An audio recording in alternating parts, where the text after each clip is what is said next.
Pastinya saya percaya bahwa dalam setiap kegiatan apapun itu, ketika kita sudah mulai ya menjalani hari, bangun pagi, kemudian melakukan berbagai rutinitas kegiatan apapun itu, selama anak-anak muda ini kalian menjalankan itu semua dengan niat yang tulus dan juga memang niatan yang punya satu fokus tujuan dan juga nantinya itu punya suatu goal atau tujuannya memang sudah benar-benar ditata dengan baik, saya yakin pastinya itu ya walaupun dengan mungkin berbagai macam halangan, rintangan ataupun itu selama kita jalani dengan baik itu akan bisa kita dapatkan itu nantinya ke depan.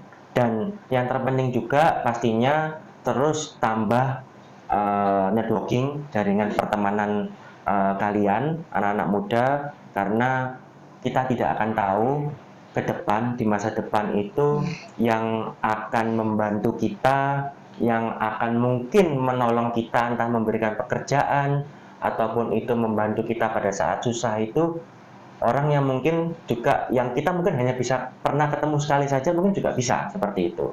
Makanya terus perbanyak hubungan pertemanan atau paling tidak ya mungkin setiap hari bisa bertambah temannya nambah satu sehingga akhirnya kalian punya jaringan pertemanan dan juga menambah pengalaman dan improve skill kalian lah.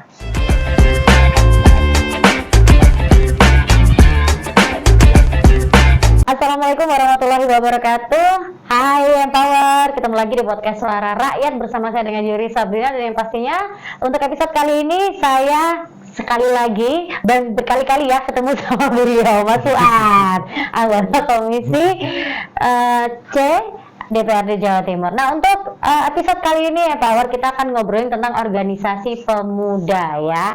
Ngomongin soal organisasi pemuda ini yang kita tahu tuh kan kalau ngomongin politik ya apalagi ya, itu biasanya urusan orang tua gitu. Tapi gimana sih kalau misalkan anak muda datang bukan sekedar numpang lewat aja, tapi benar-benar pengen bikin perubahan. Nah, di tengah-tengah skeptisisme publik terhadap parlemen, hadir generasi-generasi baru yang tumbuh dari akar komunitas dan organisasi. Tapi yang pasti bukan dari jalur instan. Salah satunya yaitu Mas Fuad Bernardini ya, politisi muda dari Surabaya yang sekarang menjabat menjadi anggota DPRD Jawa Timur dari Komisi C. Nah, ngomongin soal segmen satu ini Mas, kita akan mengawali dengan topik dari organisasi ke aksi nyata ya. Kalau boleh diceritain sedikit, ingatan pertama soal dunia organisasi itu seperti apa sih Mas Fuad? Kalau saya mulai dulu di organisasi sih sebenarnya sudah mulai sejak SMP sih. Oh wow. Jadi waktu SMP itu kan kita sudah ada yang namanya OSIS. Betul. Ya. Nah itu kebetulan iya, dulu ya saya sempat mencalonkan jadi ketua OSIS, cuman memang karena kalah suara, jadi akhirnya nggak bisa jadi ketuanya tapi tetap masuk di kepengurusan. Oke. Gitu. Terus kemudian setelah itu lanjut di SMA juga masih dengan ini ya, dengan OSIS. Terus kemudian juga ya kegiatan-kegiatan ini ya kayak ekstra gitulah. Yang anak muda itu kayak olahraga dan macam-macam. Aktif ya di sekolah ya. Iya. Terus habis itu lanjut di kuliah. Saat di kuliah itu saya waktu itu gabung di ini himpunan mahasiswa. Kebetulan saya kan S1-nya ambil teknik informatika. Jadi kalau himanya namanya Hima DC gitu. Terus kemudian lanjut sempat di BEM juga, di BEM ITS, tapi memang sebagai pengurus ya, enggak nyalonkan sebagai ketua, karena memang waktu itu jurusan saya itu yang termasuk jurusan yang padat sekali tugas-tugas dan banyak pekerjaan kuliahnya, sehingga kita di organisasi nggak mungkin bisa pegang yang pimpinan gitu. Jadi ya, karena ketuanya banyak karena takut malah nanti itu organisasinya keganggu lah. Ya, Gitu. oke. Nah, dari SMP, SMA, bahkan sampai kuliah masih tetap terus aktif di organisasi ya. Iya. Kenapa Mas Fuad betah berorganisasi waktu itu? Dan kira-kira apa sih yang bikin terus tertarik aktif di situ itu, Mas? Ya, karena kalau di organisasi itu kita bisa, yang pasti kan pertama menyalurkan pendapat juga kita tentang apa mungkin pemikiran kita ataupun sumbangsi ide kita atau kreativitas kita untuk paling tidak bisa membawa organisasi ini bisa menjadi grow up lebih besar ataupun lebih berkembang. Dan kemudian pastinya dalam organisasi tersebut itu juga kita juga akan belajar bagaimana kita ini memanajemen. Dalam hal ini ya hitungannya kan pasti ada beberapa kepala, beberapa ide, pikiran itu kita ya saling berdiskusi, saling mencari ya jawaban ataupun mencari satu kata sepakat supaya nanti itu program-program bisa tetap jalan. Gitu. Oke, jadi itu kan selama beberapa tahun ya ikut iya. organisasi yang ya kesiswaan ya kita bisa bilang ya. Iya, Nah, kalau dari Mas Fuad sendiri selama beberapa tahun itu kan sudah banyak pengalaman tuh ya. Kira-kira yang paling membentuk karakter Mas Fuad dari organisasi itu dan akhirnya bisa membuat Mas Fuad punya cara pandang yang berbeda itu apa sih yang paling membentuk karakter Mas Fuad?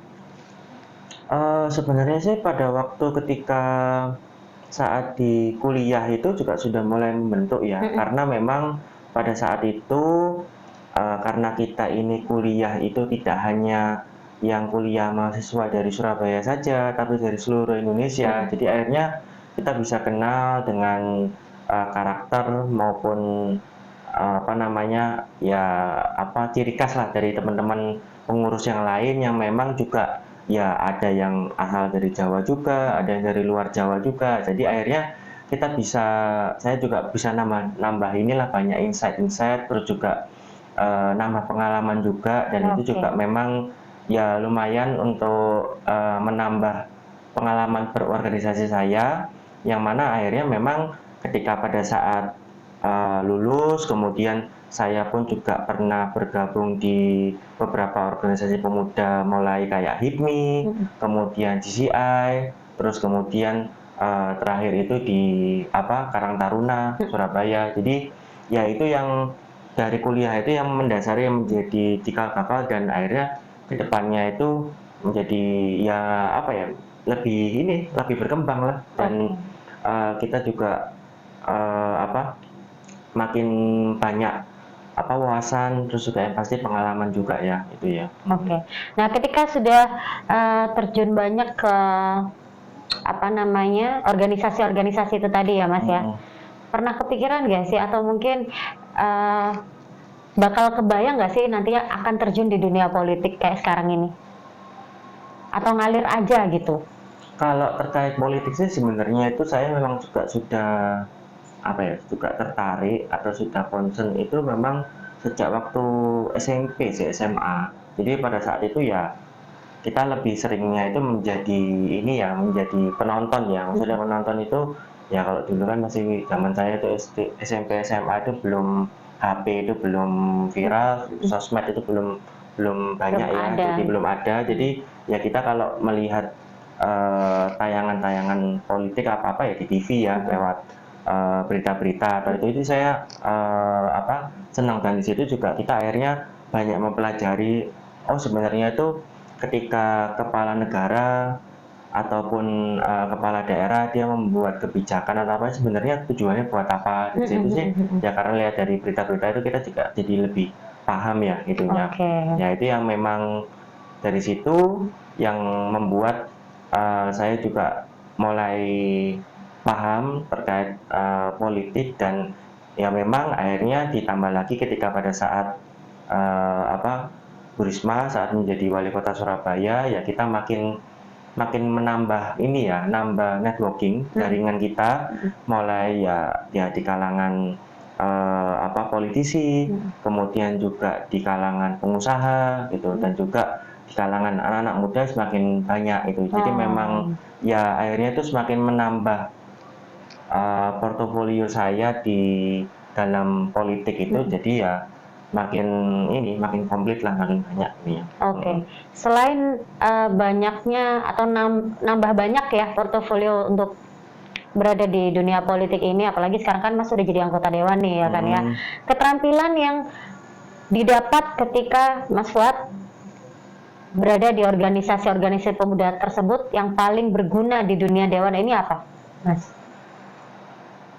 Kebetulan kalau ketika pada saat saya berada di posisi sebagai ketua pada saat itu yang memang yang periodenya agak lama itu di Ketua Karang Taruna Surabaya karena 5 tahun. Di situ saya mencoba belajar dan juga ingin membangkitkan lagi, karena kalau mungkin zaman-zaman tahun 80-90-an itu kalau berbicara anak muda organisasinya pasti Karang Taruna. Betul.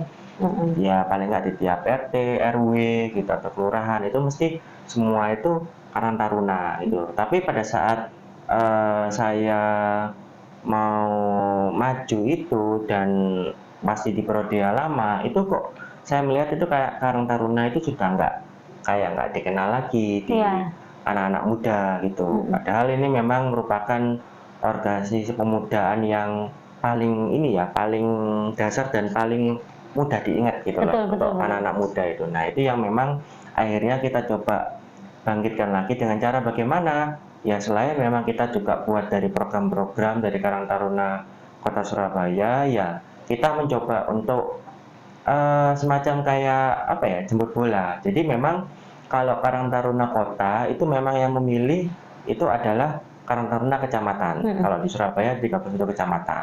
Tetapi memang Karang Taruna itu karena tingkatannya bisa sampai RT, maka ya selama dia ada dasar hukumnya yang kalau RT RW biasanya mengeluarkan nanti itu dari pihak kelurahan, itu ya mereka ada Karang Tarunanya itu. Dan itu yang saya melihat itu memang jarang disentuh dibanding periode-periode saya yang lama pada saat itu, sehingga akhirnya kita coba jemput bola di situ.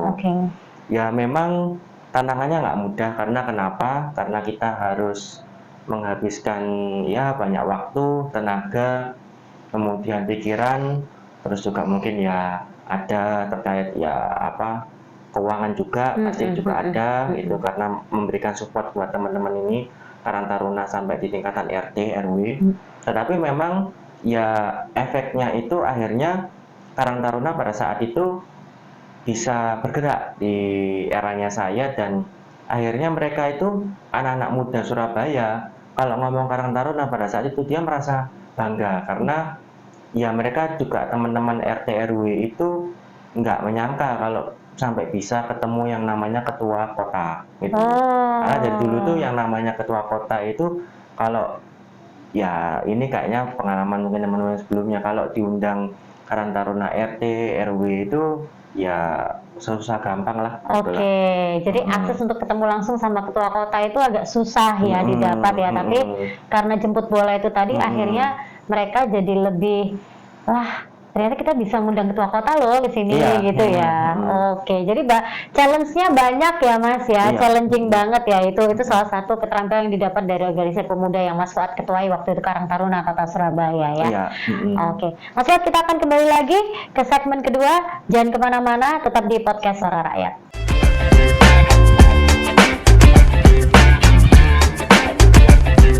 Kembali lagi di podcast Suara Rakyat, masih dengan saya Yuri Sabrina dan Mas Fuad Benardi, anggota Komisi C DPRD Jawa Timur. Nah, di segmen kedua kali ini Empower kita akan ngobrolin tentang anak muda itu bisanya apa sih, gitu kan ya. Ternyata banyak loh anak muda bisanya. Nanti kita akan kulik-kulik ya, tapi kita akan tanya-tanya dulu ke Mas Fuad ya. Kira-kira nih Mas Fuad, setelah duduk di DPRD Jawa Timur ya, apa sih tantangan yang paling nyata yang pernah Mas hadapi di lapangan? Jadi karena memang saya baru pertama ini menjadi pejabat negara, dalam hal ini daerah di DPRD Jawa Timur, di mana memang ya pastinya kalau memang tata kelola pemerintahan kita itu mendasari perbedaannya jelas antara eksekutif maupun legislatif. Jadi kalau eksekutif kan kepala daerah ya, itu di mana memang kalau terkait untuk membuat kebijakan yang bisa langsung dirasakan oleh masyarakat secara banyak, itu ya pasti memang di eksekutif gitu. Nah, kalau legislatif itu kan lebih kita kepada ya aspirator lah, mengusulkan apa, mungkin ngeritik atau apapun itu. Tapi kan memang semua bola tetap ada di bolanya eksekutif itu. Nah, ya jadi memang ya selama di DPRD Jawa Timur ini ya mungkin belum nyampe setahun juga, memang tantangan yang apa ya, yang kita hadapin terutama memang kalau karena di dapil saya kota Surabaya, di mana memang masyarakat Surabaya ini mereka ini banyak sekali merasakan manfaat maupun program-program yang luar biasa waktu saat Bu Risma menjadi wali kota, karena saat itu banyak sekali program-program yang benar-benar secara langsung dirasakan oleh masyarakat, dan termasuk pastinya itu adalah pendidikan gratis ya, karena waktu dulu itu kan SMA SMK kan masih dikelola kota dan itu gratis semua. Kemudian setelah 2018 itu kemudian diambil provinsi, dan saat ini ketika kita juga duduk di DPRD Jawa Timur, ya kadang itu saya jujur itu agak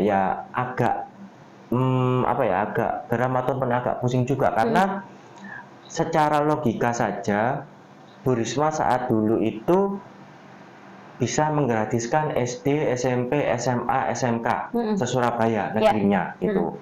Nah, harusnya kalau dengan kekuatan anggaran Provinsi Jawa Timur, ya kalau menurut saya sih harusnya SMA, SMK negeri se-Jawa Timur itu bisa digratiskan. Karena kenapa? Karena sebenarnya itu kan porsinya antara provinsi dengan pemerintah kota kabupaten itu kan berbeda mereka. Jadi kalau pemerintah kota kabupaten itu yang memang lebih sering menjadi sambatannya warga. Dalam artian itu kalau masyarakat itu dia ada kebutuhan, pasti yang dijujuk pertama kali, yang didatangi pertama kali itu adalah kalau nggak kantornya Pemkot atau Pemkab, ke kepala daerahnya atau ke DPRD kota kabupatennya gitu.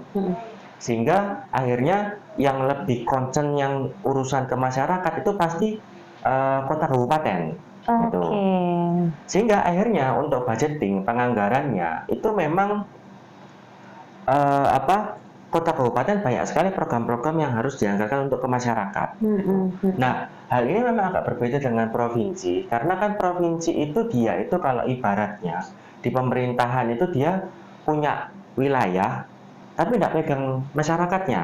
Karena kenapa? Tadi seperti saya bilang tadi, masyarakat itu dipegang oleh kota kabupaten. Sehingga akhirnya program-program atau penganggarannya, budgetingnya itu harusnya bisa lebih mudah atau lebih luas dibandingkan dengan kota kabupaten, dengan juga anggaran yang jumlah anggaran tidak sedikit gitu. Nah, harusnya kemarin pun saya juga sempat ya pengalaman itu juga kita ikut dari pengedokan APBD, terus kemudian ada terkait yang namanya silpa atau sisa anggaran itu yang belum digunakan apapun itu memang ya harusnya dengan hitung-hitungan itu, kalau menurut saya itu kalau memang ada keinginan atau ada political will dari kepala daerah untuk menggratiskan pendidikan SMA SMK se-Jawa Timur itu harusnya sih bisa aja. Harusnya bisa ya. Cuman kan memang yang balik lagi tergantung dari kepala daerahnya, dia keinginannya seperti apa begitu. Pernah ada satu kasus nggak sih yang berhasil Mas Fuad perjuangkan sejauh ini, mungkin terkait dengan pendidikan gratis itu tadi, atau mungkin ada yang lain ceritanya? Jadi kalau kasus ini pada saat aku DPRD sebelumnya. DPRD.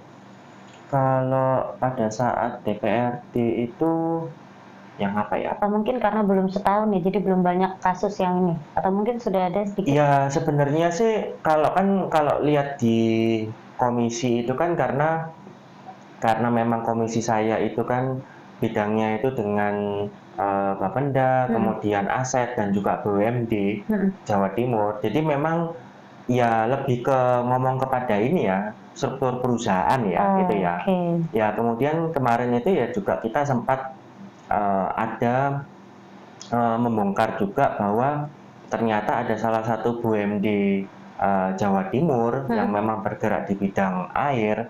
Ternyata mereka ini selama ini ketika melaksanakan perjanjian jual beli, jadi ngambil airnya di salah satu sumber yang mungkin terbesar di Jawa Timur itu, terus kemudian dijual ke PDAM kota kabupaten ya daerah Surabaya Raya itu, ternyata memang ya waktu ketika saya kulik dan saya tekan direksinya baru buka, ternyata memang selama ini itu jual rugi, jadi belinya ke sumbernya itu lebih mahal daripada jualnya ke PDAM gitu. Terus kalau gitu gimana dong? Rugi kan berarti ada uang yang apa ya? Dia harus, kalau orang Jawa bilang, nalangi gitu ya. Iya, nalangi. Jadi akhirnya cara ngakalinya kemarin waktu itu direksinya ngomong bahwa selama ini uang omset itu dimasukkan ke deposito, ditarik bank yang berani kasih bunga tinggi. Ya dari situlah nanti itu hasil depositonya dibayarkan setoran dividen ke Pemprov. Oh gitu. Jadi perputaran uangnya kayak gitu ya. Karena beli rugi itu tadi ya. Iya, tapi katanya sih ngomongnya sih hal ini nggak akan bisa bertahan lama. Waktu itu nyampaikan ke saya nggak bisa bertahan lama Pak, karena paling maksimal tahun ini kita. Setelah itu ya balik lagi rugi gitu.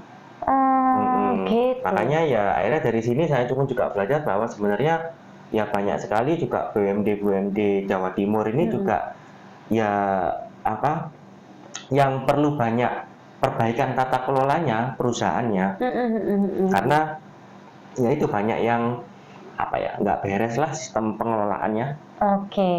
Dari sistem pengelolaannya yang dibuat ternyata belum bagus standarnya ya, atau gimana? Ya kan yang namanya perusahaan walaupun itu BUMD tetap kan memang harus memperhatikan isu sosial, maksudnya memberikan manfaat sosial ke masyarakat. Tapi kan ya tetap ya namanya perusahaan kan harus cari untung. Tapi kalau misalnya dia sistemnya itu jual rugi seperti itu dan terus menerus ke depan seperti itu kan jadi masalah. Iya sih. Makanya kan nanti harus ada perbaikan regulasi dari pemerintah provinsi, dalam hal ini ya juga di Biro Perekonomian, agar paling tidak ini bisa ada perbaikan tata kelola perusahaan penjualannya ini, supaya mereka ya nggak nanti ya pasti lama-kelamaan ya akan ini minus dan nanti bisa bangkrut ataupun nanti harus mendapatkan injeksi dari pemerintah. Nah itu harusnya BUMD itu ternyata juga harus bisa membawa keuntungan ya untuk masuk ke kalau disebutnya apa Mas? Untuk negara, bisa membawa provinsi. Oke, baik.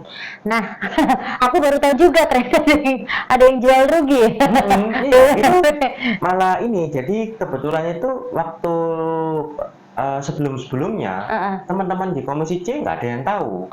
Itu. Nah, saya mulai itu curiganya itu di situ. Kenapa kok nggak bisa untung gitu. Akhirnya waktu itu saya tanya gitu, Bapak jual berapa ke PDAM ini itu? Segini Pak, gini loh, masa cuma segitu harganya? Saya tanyakan loh, kan kebetulan memang saya kenal sama dirutnya PDAM Surabaya. Saya tanyakan loh, kalau misalnya itu harganya gini, bener Pak, gini tuh. Akhirnya dia buka, ya kita bisa jual gini, tapi belinya di bahan bakunya lebih mahal gitu. Apa nggak nemu bahan baku lain mungkin ya, harus di situ kali ya belinya? Karena itu harus disalurkan, karena memang itu sudah merupakan dulu kan PSN lah, Proyek Strategis Nasional, dan itu memang ya produknya harus dijual gitu. Jadi akhirnya perusahaan daerah ini air bersih ini dia harus melaksanakan transaksi itu penjualan gitu. Ribet juga ya, maksudnya kalau nggak dibeli juga gimana tuh program PSN itu tadi ya, tapi kalau mau dijual juga akhirnya jual rugi. Iya, makanya harus diperbaikin regulasinya dan juga ya penjualannya. Iya, penjualannya gitu. Kemarin makanya kan sebenarnya kita juga sempat ngasih solusi sebenarnya nggak perlu harus sampai jual rugi. Jadi saya waktu itu menyampaikan itu sebetulnya bisa jualkan ke PDAM ya mungkin Surabaya Raya, Surabaya Sidoarjo, Gresik. Cuman memang tarifnya dinaikin, yang penting untung. Tapi pasar yang diambil bukan pasar-pasar yang kelompok masyarakat pada umumnya, maksudnya bukan masyarakat menengah ke bawah, Menengah tapi ke yang atas. menengah ke atas, kayak Oke. masuk di perumahan-perumahan mewah gitu. Itu kan mereka kan pasti, saya yakin tarifnya itu berbeda dengan tarifnya masyarakat, karena setahu saya itu tarifnya PDAM itu ada berapa kelas-kelasnya. Nah itu kan sebenarnya bisa nanti Bisa. itu dijual ke sana, karena memang produk yang dijual ini, air ini juga kualitasnya bagus. Bagus. Oke, ya. Ada harga, ada rupa lah ya, gitu. Makin menarik. Tapi untuk segmen 2, waktunya habis, Empar. Nanti kita akan masuk ke segmen 3, kita akan ngobrol lebih dalam lagi ya. Di segmen 3 ada apa? Jangan kemana-mana, tetap di Podcast Suara Rakyat.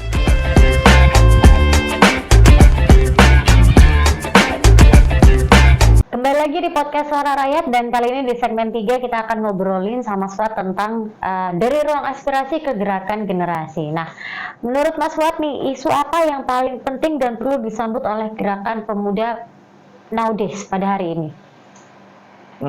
Yang pasti sih kalau saya melihat itu sekarang ini anak-anak muda itu harus memang berani tampil dalam hal ini, ya memang tidak harus semua di pemerintahan, bisa juga di bidang-bidang yang lain, tapi memang sekarang ini anak-anak muda itu kita harus berani muncul lah, untuk paling tidak itu mengeluarkan ide kita, gagasan kita, kreativitas kita, yang mana nantinya itu bisa juga mewarnai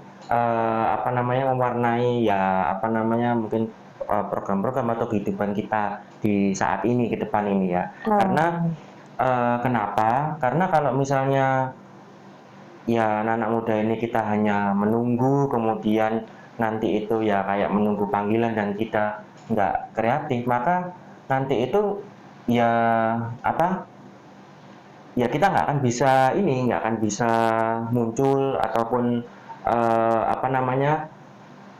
nantinya itu ya tidak ada sesuatu yang berbeda lah gitu. Karena kenapa? Karena pastinya itu dengan ada kehadiran anak-anak muda, maka akan muncul itu suatu ide-ide ataupun gagasan yang fresh, yang memang mungkin cocok dengan saat ini, yang mana memang itu juga mendukung untuk sebuah perkembangan apapun itu. Oke. Kebetulan kan saya juga ya selain juga di DPRD, saya juga ya pengusaha. Kebetulan memang ya hampir semua semuanya ya. pegawai saya itu ya ini anak-anak milenial, Gen Z, ada Gen Alpha juga. Iya. Jadi memang ya Biasa. dari situ ya kita juga banyak sekali ya kayak menerima ya inputan atau saran-saran atau sharing itu. Oke. Kalau dari Mas Fuad sendiri pernah ngerasa nggak sih ada jarak antara anak muda dan politik institusional? Pernah ngerasa ada jarak gitu nggak sih anak muda sekarang sama politik institusional itu? Politik institusional berarti apa? Kayak politiknya dia itu ini pelanggaran ini aturan atau gimana? Ya, bisa jadi seperti itu. Ya sebenarnya memang kan kalau menjadi tokoh politik itu kan pasti dia akan menjadi suatu pedoman, atau paling tidak itu kalau orang melihat itu, oh ya dia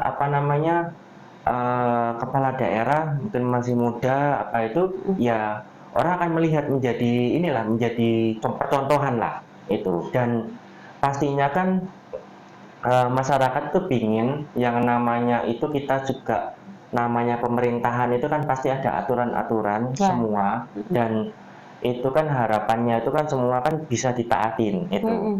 Dan kita sebagai yang tokoh-tokoh politik yang menjadi pedomannya ya masyarakat, terutama anak-anak muda ini, ya harusnya banyak juga ikut melaksanakan hal itu. Karena kenapa? Ya bagaimana kita ini menjadi tokoh politik atau menjadi tokoh yang disegani oleh masyarakat, terutama anak-anak muda, tapi kalau kita ini ya melakukan praktek-praktek institusional ya itu kan, makanya akhirnya kan ya masyarakat atau anak muda menjadi ya skeptis, jadi nggak percaya, sehingga nantinya ya menimbulkan apa ya, ketidakpercayaan publik terhadap pemerintah Iya, itu. iya, Nah, betul, itu betul, memang betul. yang harus juga kita hindarin ya. Jadi ini pun juga, jadi apa ya, kayak contoh paling gampang, saya dulu itu sempat eh, apa namanya, sempat pada saat itu waktu itu diminta oleh apa, Pak Wali untuk paling tidak kita ini bisa bantu di apa, BUMD PDAM Surabaya pada saat itu. Cuman pada saat itu juga saya menyampaikan kepada beliau bahwa terkait waktu itu aturannya memang tidak ada aturan di BUMN, di BUMD untuk terkait usia, tapi yang ada di BUMN itu.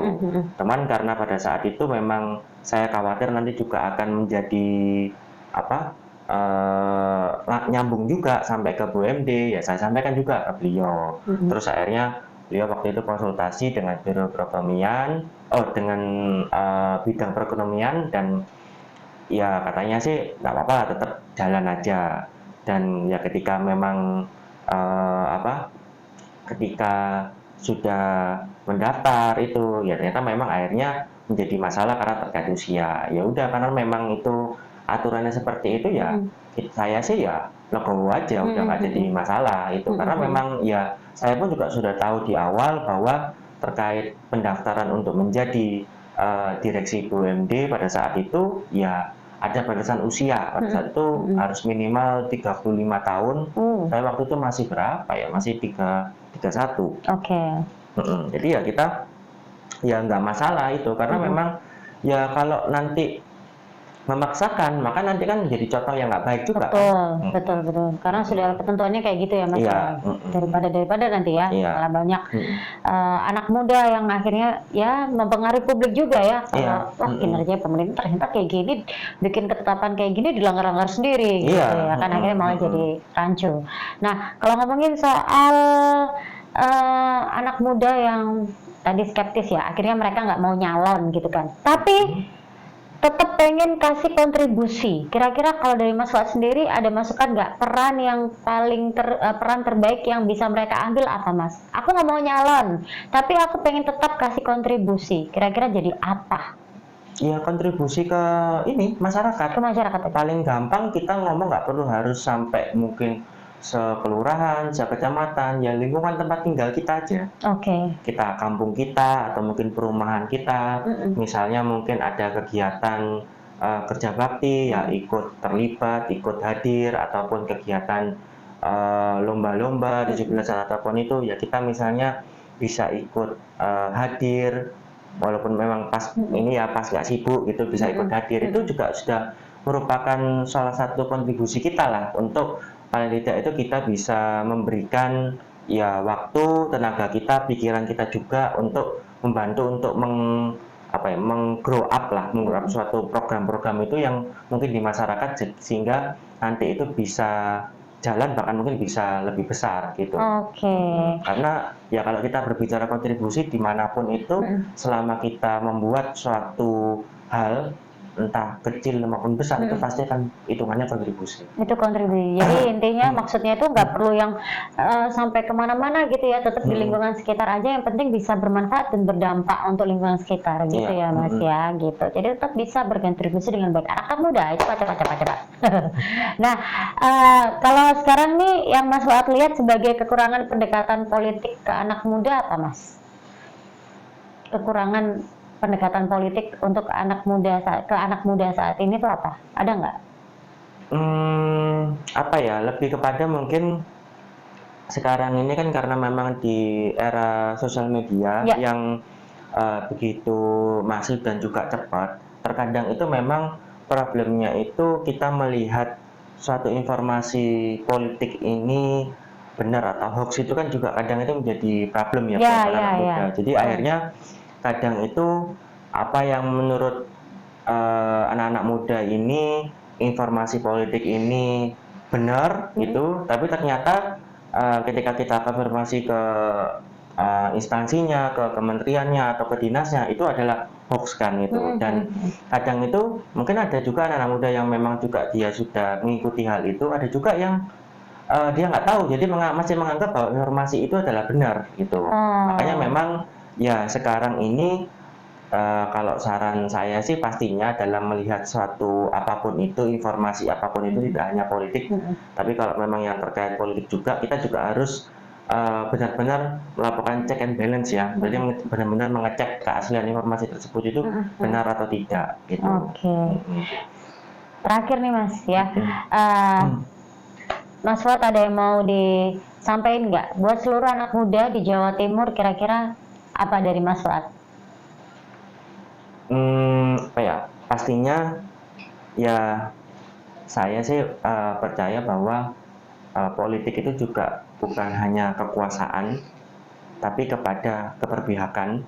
Karena kenapa? Dengan kita ini berada dalam lingkungan politik ataupun pemerintahan, maka kita akan bisa membuat sesuatu hal yang bisa membuat keberpihakan kepada masyarakat pada umumnya, yang memang mungkin masih belum tersentuh atau termarginalkan gitu. Dan apapun itu, dan di bidang apapun teman-teman semua anak-anak muda kalian ya teruslah mengembangkan karir teman-teman, ide dan gagasan teman-teman terus juga dikembangkan dan fokus terhadap tujuannya apapun itu, karena kalau menurut saya itu semua bidang selama kita tekuni dengan serius dan tekun itu akan bisa menjadi suatu hal yang membuat prestasi atau menjadi berkembang di kedepannya. Karena kalau kita sebagai anak muda ini tidak fokus terhadap tujuan kita atau mungkin ya hanya pengen coba-coba atau nanti kalau nggak cocok itu nanti beralih yang lain, tapi tidak teguh, maksudnya itu nggak pantang menyerah ya, maka nanti bisanya itu akan mungkin menghabiskan waktu dan energi saja, tapi kita tidak mendapatkan suatu hal yang memberikan manfaatnya. Jadi saya berharap apapun itu anak-anak muda di seluruh Indonesia mungkin juga ya kalian harus bisa mengejar apa yang menjadi keinginan kalian dan perjuangan dengan semaksimal mungkin. Yes, setuju. Fokus sama tujuan hidup ya, goalsnya apa ya, biar bisa jadi makhluk yang bermanfaat dan memberikan dampak positif untuk sekitarnya gitu ya. Nah, sekarang Mas closing statement untuk episode podcast Suara Rakyat kali ini, silakan. Ya, pastinya saya percaya bahwa dalam setiap kegiatan apapun itu, ketika kita sudah mulai ya menjalani hari, bangun pagi, kemudian melakukan berbagai rutinitas kegiatan apapun itu, selama anak-anak muda ini kalian menjalankan itu semua dengan niat yang tulus dan juga memang niatan yang punya satu fokus tujuan dan juga nantinya itu punya suatu goal atau tujuannya memang sudah benar-benar ditata dengan baik, saya yakin pastinya itu ya walaupun dengan mungkin berbagai macam halangan, rintangan ataupun itu, selama kita jalani dengan baik itu akan bisa kita dapatkan itu nantinya ke depan. Dan yang terpenting juga pastinya terus tambah networking, jaringan pertemanan kalian anak-anak muda, karena kita tidak akan tahu ke depan, di masa depan itu yang akan membantu kita, yang akan mungkin menolong kita, entah memberikan pekerjaan ataupun itu membantu kita pada saat susah, itu orang yang mungkin juga yang kita mungkin hanya bisa pernah ketemu sekali saja, mungkin juga bisa seperti itu. Makanya terus perbanyak hubungan pertemanan, atau paling tidak ya mungkin setiap hari bisa bertambah temannya, nambah satu, sehingga akhirnya kalian punya jaringan pertemanan dan juga menambah pengalaman dan improve skill kalian lah. Itu dia closing statement yang luar biasa banget buat anak muda ya. Jadi buat anak muda Jawa Timur ataupun di luar Jawa Timur juga kalau dengerin podcast kita ya, jangan lupa upgrade skill, nambah networking, karena kita nggak tahu kedepannya bakalan seperti apa ya. Terus juga bawa manfaat dan bisa menjadi dampak yang positif untuk banyak orang gitu ya Mas ya, kira-kira ya Mas. Yes. Nah, Empower, thank you untuk podcast Suara Rakyat kami. Thank you Mas Fuad. Ya, Sampai sama-sama. ketemu lagi di lain episode selanjutnya. Kami berdua pamit. Sampai ketemu di podcast Suara Rakyat next episode. Yuri Sabrina pamit, Mas Fuad juga pamit. Wassalamualaikum warahmatullahi wabarakatuh. Waalaikumsalam.